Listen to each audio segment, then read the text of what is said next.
Karnataka high court ने हिजाब के समर्थन में मुस्लिम लड़कियों समेत दूसरे लोगों की तरफ से लगाई गई सभी 8 याचिकाएं खारिज कर दी हैं। पिछले 74 दिन से इस मामले पर जारी घमासान को लेकर दिए फैसले में हाईकोर्ट ने 2 अहम बातें कही हैं। हिजाब इस्लाम का ज़रूरी हिस्सा नहीं है। स्कूल या कॉलेज में स्टूडेंट्स तयशुदा यूनिफॉर्म पहनने से इनकार नहीं कर सकते। तो आज के एक्सप्लेनर में समझते हैं इस्लाम के उन 5 प्रमुख स्तंभ के बारे में जो इस्लाम का अहम हिस्सा है और जिनको फॉलो करना हर मुसलमान के लिए ज़रूरी है।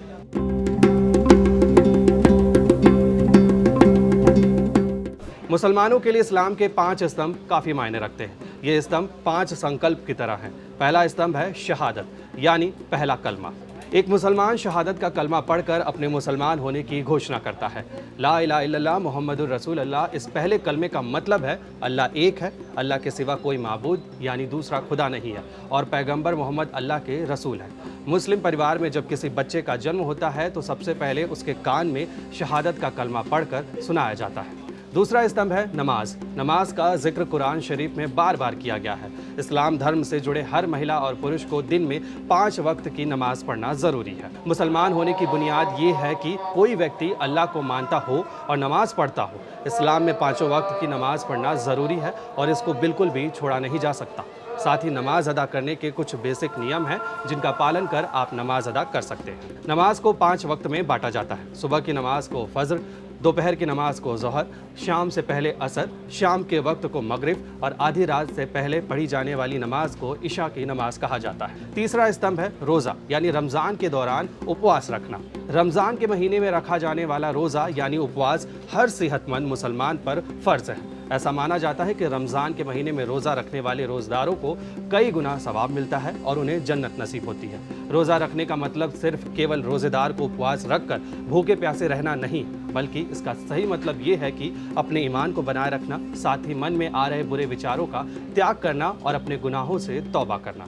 चौथा स्तंभ है ज़कात, यानी गरीबों और ज़रूरतमंद लोगों को दान करना। इस्लाम में हर मुसलमान को ज़कात यानी दान देना ज़रूरी बताया गया है। आमदनी से पूरे साल में जो बचत होती है उसका 2.5% हिस्सा किसी गरीब या ज़रूरतमंद को दिया जाता है। इसे ही ज़कात कहते हैं।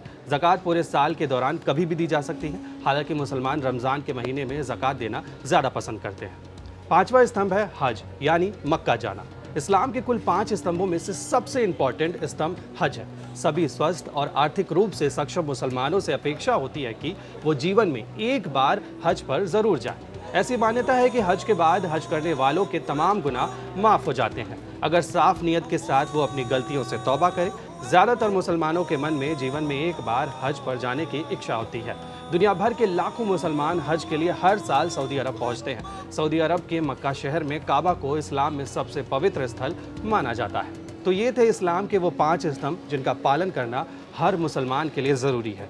किसी वजह या कमी के चलते इन स्तंभ में से कोई एक पूरा भी ना कर पाए तो नमाज, रोज़ा और अपने अल्लाह के प्रति इबादत ज़रूरी है। ऐसी और भी स्टोरीज़ के लिए जुड़े रहे दैनिक भास्कर आपके साथ, क्योंकि सच करीब से दिखता है।